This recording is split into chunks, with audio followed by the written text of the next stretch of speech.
Now, let's take a look at this June 30th report. This is a graphic that USDA actually put out and with their March 31 survey, and I wanted to use it again to demonstrate something.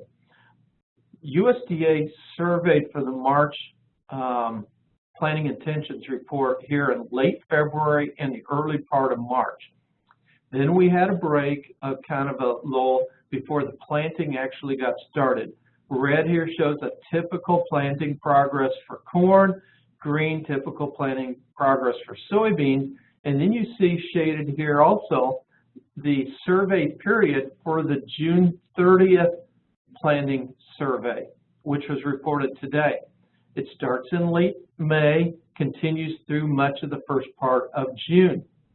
Note that most of the corn is typically planted by then, but there's still the last quarter or so of the soybean crop that still wouldn't be planted, especially the double crop. Quite a few soybeans wouldn't be planted.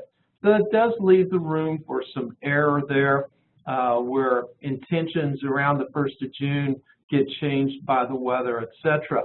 The other thing that I want to point out, which led to us having one of the highest, if not the highest, depending on the survey that you follow, industry survey, acreage estimate for corn at 90.61 million acres. USDA survey again was late February and early March. Our survey was mid-March. We saw corn rally relative to soybeans during the month of March. And we heard anecdotal stories of farmers who had been planning on switching significantly to soybeans, backing away from that switch, moving back toward corn on some of those acres.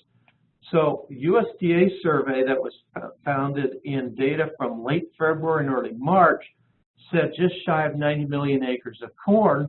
Our survey said 91.6 million from the survey that was taken in mid-March.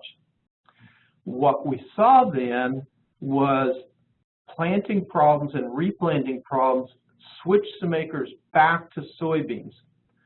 So corn acreage did come down, but from a higher number than what was reported by USDA from their survey that was reported on March 31. That's why we had a 90.61 million acre corn estimate.